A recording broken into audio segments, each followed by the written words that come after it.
बिस्मिल्लाहिर्रहमानिर्रहीम। मेहताब हैदर एक नए एपिसोड के साथ आपकी खिदमत में हाजिर है।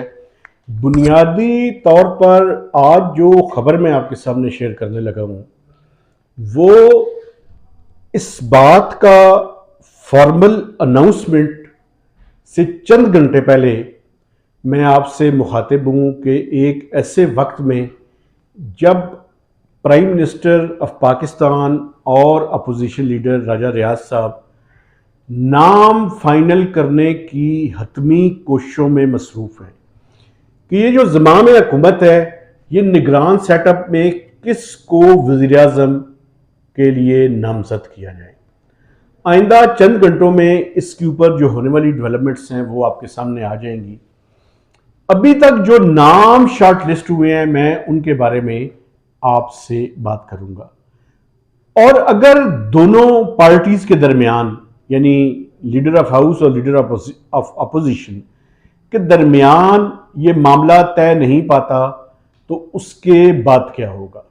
सबसे पहले तो अभी जब मैं आपसे मुखातिब हूं काबीना का आखिरी इजलास जारी है और उस आखिरी इजलास के बाद प्राइम मिनिस्टर एक समरी मूव कर देंगे, भिजवाएंगे प्रेसिडेंट के पास कि नेशनल असेंबली को आज डिसॉल्व कर दिया जाए। लेकिन उससे ज्यादा जिस चीज के बारे में हर कोई अपनी नजरें जमाए बैठा है और हर कोई किसी को दिलचस्पी है कि यह पता चल सके कि आइंदा निगरान वज़ीर आज़म कौन होगा, तो उसके सिलसिले में चंद बुनियादी गुज़ारिशात मैं आपके सामने रखना चाहता हूं। एक तो 3 से 4 शोबे हैं जहां से ये जो केयर टेकर प्राइम मिनिस्टर है उसकी तलाश जारी है। वो कोई सियासतदान हो सकता है, वो कोई टेक्नोक्रेट हो सकता है, वो कोई साबका जज हो सकता है, वो कोई साबका ब्यूरोक्रेट हो सकता है। तो ये 3 से 4 शोबे हैं जिनसे उसकी तलाश का काम जारी और सारी है। अच्छा, मैं आपको एक और बात बता दूं, जो काबीना होगी चाहे वो सूबाई हो या वो कौमी हुकूमत हो, फेडरल गवर्नमेंट हो सेंटर के अंदर, उसमें चंद साफियों के नाम भी शामिल होंगे काबीना के अंदर। निगरान वज़ीर आज़म के लिए नाम नहीं है, लेकिन ये जो 4 शोबे मैंने आपको बताए हैं इनसे रिलेटेड नाम है। अभी तक हुकूमत इस बात में और अपोजिशन लीडर भी इस बात में कामयाब हुए हैं कि हतमी नाम अभी तक सामने नहीं आ सका।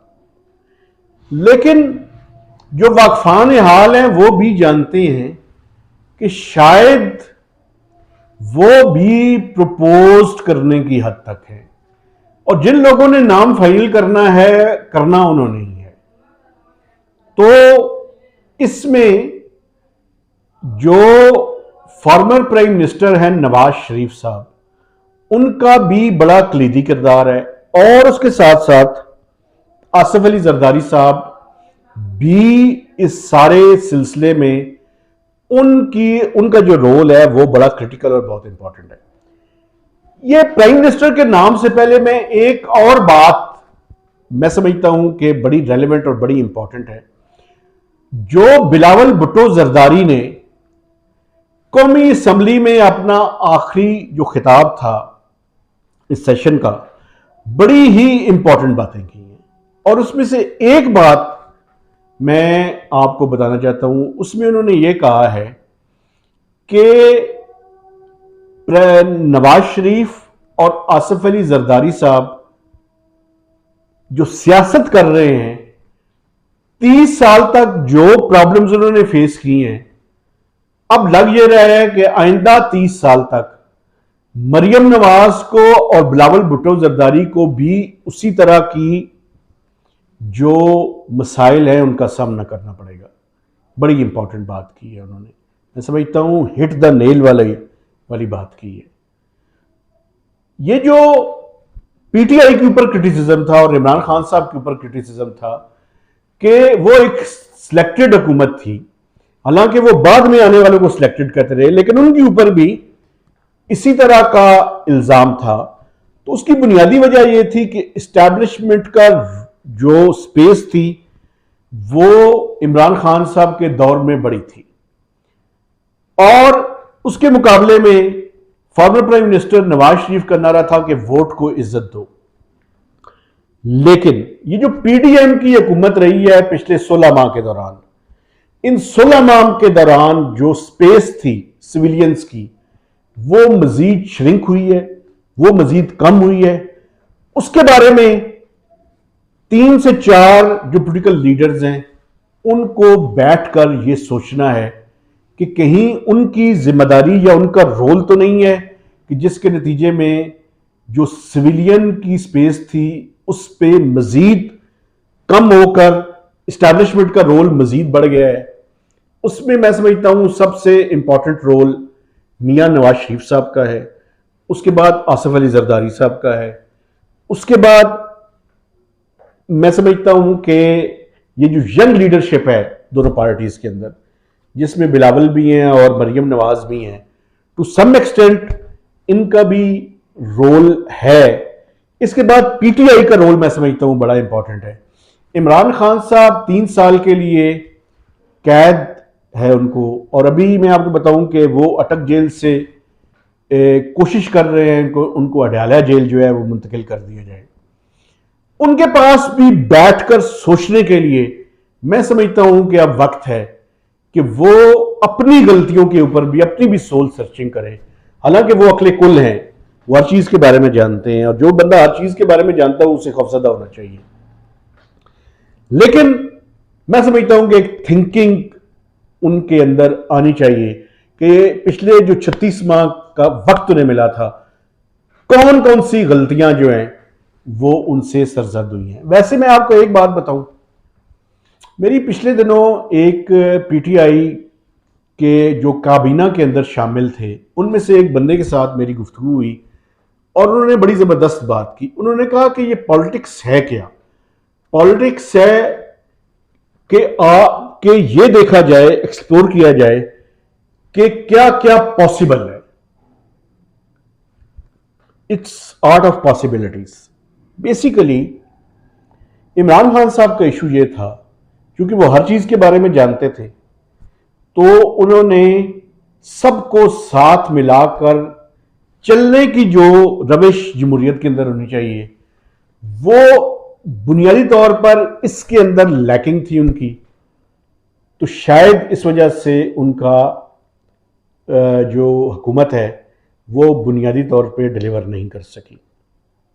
मैंने उनसे एक गुजारिश की थी, मैंने उन्हें कहा था कि देखें, इमरान खान साहब का बहुत ज़बरदस्त लीडरशिप है उनके अंदर अल्लाह ने सलाहियतें भी रखी हैं, उन पे अल्लाह का करम भी है। वैसे ही लोग उनके फ़ैन क्लब के अंदर बहुत ज़्यादा तादाद में मौजूद है। लेकिन एक मसला है, और वो मसला ये है कि अगर कोई भी लीडर, कोई भी किसी ख़ानदान का सरबराह, किसी ग्रोह का सरबराह, किसी खित्ते का सरबराह, किसी छोटी सी पार्टी का सरबराह, किसी कम्युनिटी का सरबराह, किसी भी काम का सरबराह, चाहे उसके नीचे 4 से 5 आदमी हो काम करने वाले, अगर वो कानों का कच्चा हो, वो सब कुछ हो सकता है, वो अच्छा लीडर नहीं हो सकता। लेकिन उनके पास अभी ये मौका अल्लाह ने दोबारा उन्हें दिया है कि वो ये सोचें और इसके बारे में सोल सर्चिंग करें कि उनसे क्या गलतियां हुई हैं, क्या प्रॉब्लम्स हैं उनके साथ, और किस तरह से उनको ठीक किया जा सकता है। पीटीआई, इसमें कोई शक नहीं है कि पाकिस्तान की पॉलिटिक्स के अंदर एक अच्छा एडिशन है, अगर वो अपनी बुनियादी जो उनके नकाइस हैं वो ख़त्म कर ले। और मैं आपको बताऊँ, इंसानों की ज़िंदगी के अंदर और कहीं भी जो जिंदा और जानदार चीज़ है, और ख़ासकर इंसान, हमेशा उसकी ज़िंदगी में इंप्रूवमेंट की गुंजाइश मौजूद होती है। अगर कोई बंदा ये कहे कि मेरी ज़िंदगी में किसी तरह की भी किसी इंप्रूवमेंट की गुंजाइश नहीं है, या तो वो मुर्दा हो सकता है या वो इस पूरी कायनात का मालिक हो सकता है। तो इमरान खान साहब, पॉलिटिकल लीडरशिप पाकिस्तान की जितनी है, ना तो वो मुर्दा है और ना इस कायनात पूरी की मालिक है कि मूवर्स एंड शेकर्स हैं, हर चीज़ के बारे में उन्हें पता है। हर चीज़ के बारे में पता नहीं हो सकता, मुमकिन नहीं है। ये इंसानों की ज़िंदगी के अंदर जो आम इंसान है बिल्कुल मुमकिन नहीं है। तो इंप्रूवमेंट किस तरह हो सकती है कि आप अपनी गलतियों को कम करते रहें और अपनी जो बेहतरी है या इंप्रूवमेंट्स हैं या स्ट्रेंथ है उसको बढ़ाते रहें। तो बात कहीं से कहीं निकल गई। बुनियादी तौर पर जो मैंने आपसे बात करनी थी कि किन किन लोगों के नाम इस सारे के अंदर शामिल है। इसमें जो जुडिशरी से हैं उनमें खलीलुर रहमान रमदे साहब का नाम है, इसमें जस्टिस मकबूल बाकिर का नाम है। ये तो हो गए उस साइड से। बाकी जो पॉलिटिशियंस हैं और टेक्नोक्रेट्स हैं उनमें शायद खाकान अब्बासी साहब का नाम है। उसमें एक सेनेटर साहब का भी नाम अभी हमारे एक दोस्त हैं अशरफ मैलकम साहब, उन्होंने लिया है। मुझे चेयरमैन सेनेट के ऊपर शक जाना शुरू हो गया है क्योंकि वो हमारे जो दोस्त हैं उनके बड़े करीबी हैं, वो उन्होंने नाम नहीं लिया वैसे अपनी ट्वीट के अंदर। वो भी पॉसिबिलिटी है कि वो रिजाइन करें और इसके ऊपर आ जाए। हफीज शेख साहब का नाम है और ये IMF और वाशिंगटन की तरफ से भी हो सकता है। और इसके साथ साथ मैं आपको बताऊं कि हफीज शेख साहब अगर केयर टेकर प्राइम मिनिस्टर ना बने तो वो फाइनेंस मिनिस्टर बनने के लिए तैयार नहीं है। ये मैं आपको जो है वो कह सकता हूं। उनका नाम भी है हफीज शेख साहब का। इसके साथ साथ कुछ और टेक्नोक्रेट्स हैं। डॉक्टर इशरत, लोग उनका नाम नहीं ले रहे लेकिन वो फाइनेंस मिनिस्टर भी बन सकते हैं और वो केयर टेकर भी उनकी बड़ी पुरानी ख्वाहिश है, वो बनना चाहते होंगे डेफिनेटली। जो ब्यूरोक्रेट्स में नाम है वो फवाद हसन फवाद साहब का नाम है, ठीक है। अच्छा, पॉलिटिशियंस में असलम बोतानी साहब का भी नाम था, वो बलूचिस्तान से हैं। इशरत अल-लिबाद साहब का भी नाम था कि उनको जो है वो किया जाए। और वैसे MQM ने कामरान टसोरी का नाम दिया, शायद वो तो मुश्किल है, लेकिन इशरत अल-लिबाद साहब का नाम जो है वो हो सकता है।